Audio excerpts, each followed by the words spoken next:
Behind every inspirational picture, there is an untold story of constant pain, persistent effort, and determination. There are some people in the world who fight an unseen battle within themselves 24/7 with a big smile on their face. They never cry, they never crip, they never whine. I call such people warriors because these people know the art of living life, and they're way better than those people who just exist in the world. 6.5 years back, I met a car accident. I was traveling from Balochistan to my hometown, Rahimia Khan. The driver slept, and the car fell in the ditch. As a result of that incident, I sustained multiple injuries. The list is a bit long, don't get scared. Radius ulna of right arm were fractured. Shoulder bone and collarbone were fractured. Lungs and liver were badly injured. The whole rib cage was fractured. But the injury that changed my life and my personality completely was the spinal cord injury. 3 vertebrae of my backbone were completely crushed. It took us an hour or so to find an ambulance in Balochistan. All the effort went in vain because we couldn't find an ambulance. So I was thrown in the back of a Potohar Jeep, and I was rushed to the nearby hospital. In that Jeep, I realized that half of the body was fractured and half was paralyzed. We were rushed to the nearby hospital. There we came to know there was no first aid. I was kicked out. Then I went to another hospital in my hometown where a doctor said, "Take her away, we cannot operate her." And I was like, "Why?" And they were like, "We don't have equipment, you will die someday, you go." I was kicked out again. But I finally ended up in a comparatively better hospital in Karachi. Luckily, I wasn't kicked out, probably that's why I'm alive. So I stayed in that hospital for 2.5 months. I underwent 3 major, 2 minor surgeries. The doctors have put a lot of metal in my arm, a lot of metal in my backbone. So I feel more like an iron lady now. But those 2.5 months that I spent in the hospital were dreadful. I was in severe pain, both physically and psychologically. Many people left.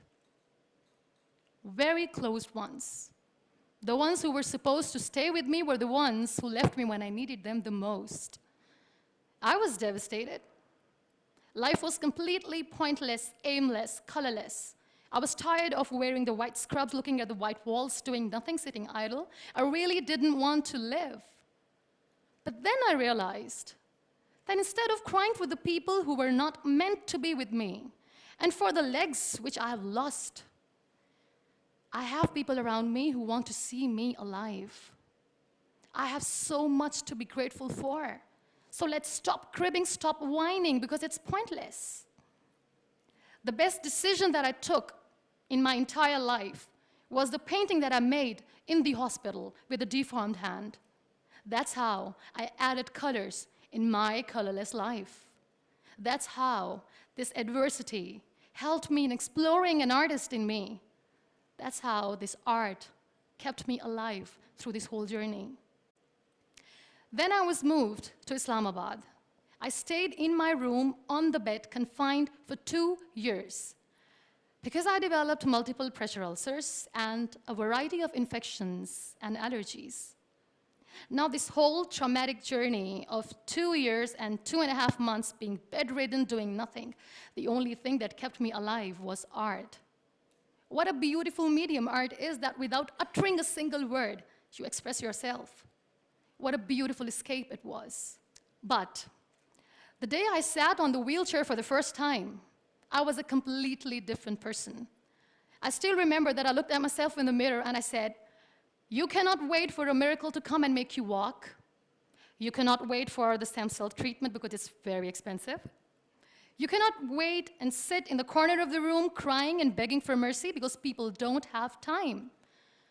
So the only thing that I could do was to accept myself the way I was. The sooner, the better. That's what I did. I really wanted to make myself financially strong. Let's become professional. I started to find some jobs. A very good friend of mine, Fine Day, updated a status on Facebook saying, "We want content writers." And like a cribber, I commented, "I wish I could." I was called for that interview, and I was hired as one of the content writers for Pakistan's first official websites, heartofasia.pk. Salman Taseer late was the CEO. That's how I started my professional career. So I was becoming financially strong, stable, content writing was good. I was constantly exhibiting my work in different galleries. I was flourishing as an artist. Life was easy, but I wasn't happy. I was not contented because I was constantly aiming high. I was thinking big. I didn't know how I'm going to do, but I knew that I wanted to do something big for people, for the country. One day, I came across this polio campaign advertisement in which this little boy from a very underprivileged family is sitting on a wheelchair, and with his father sitting with him, crying and saying to the world in that campaign that give polio drops to your kids, otherwise they'll become like him. That advertisement shook me from inside. I feel devastated. The way that boy was objectified as an emblem of grief, misery, mercy, lifelessness, nothingness. Such a wrong picture which was being portrayed in media about the persons with disabilities. That's what we are called. That was the day when I decided that I have to change the perception of the people about being on wheelchair. Because being on wheelchair, you can still face the world with a big smile on your face, and you can tell the world that you're happy the way you are. No one has right to objectify us as an emblem of misery or mercy. We are human beings. We breathe. We have souls. We are alive. We feel. We don't need your sympathies. We don't need your empathies. Let us live. No one has right to diss our abilities. We are capable enough to breathe and to live each and every moment of our lives. I recently did a modeling campaign for Toni & Guy, and that makes me Pakistan's first wheelchair-bound model. I'm brand ambassador of the Body Shop Pakistan, and I'm one of the very lucky Pond's Miracle women. It's always good to know that there are very few wheelchair-bound artists in the world, and I'm proud to be one, being a Pakistani, trying to preserve the ethnic jewels of the country in the paintings adorned by very graceful, strong, and powerful Pakistani women, which I paint. Very soon, I'm going to be Pakistan's first wheelchair-bound TV host. And I'm blessed to have a beautiful 3-year-old son, which, he was here, but he was so cranky. Now, you all must be thinking that why I'm using the word wheelchair over and over again in my talk. This is the very perspective I'm talking about. This wheelchair is not my weakness. This wheelchair is not an adversity. This is my strength because the kind of attention that I get when I go anywhere is priceless. Everyone loves to be in the limelight. I have started enjoying to be in the limelight too. This is the very perspective I'm talking about. This wheelchair has given me an opportunity to explore what I had in me, and I never knew it. I feel really sorry for some people who play this blame game. They say they feel caged. They cannot perform well, they cannot excel because the system is not allowing them to do. The government, Pakistan, the whole world, society, economy is not letting them grow as a person. They're not excelling in their careers. They say they're caged. I feel sorry. I can undoubtedly say that I'm caged because when I get up in the morning, I'm unable to sit on my own. I'm unable to shift from the bed to the wheelchair, from the wheelchair to the car, from the car to the wheelchair. I need an assistant 24/7 to do little things in life. Let's make it more simple. When I feel thirsty at midnight, and when I forget, which I always do, when I forget to keep my water bottle on my nightstand, and when I don't see anyone around to help me, I stay thirsty for the whole night because I'm unable to get a glass of water for myself. I can undoubtedly say that I'm caged by my body, but my mind is free. And so is my soul, and so is my spirit. I can still dream big. I can still think big. I can still aim high. I can still aspire to inspire. Nothing should stop me. This wheelchair should not be the reason or an excuse of not doing anything in life. I still have big dreams. I still have big plans.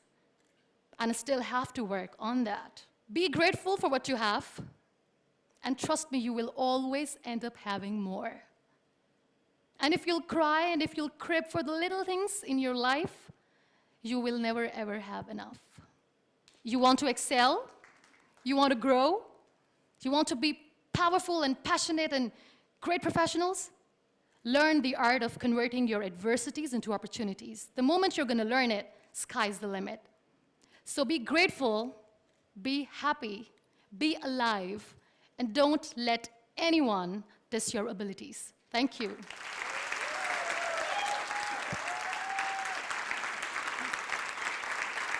Thank you so much.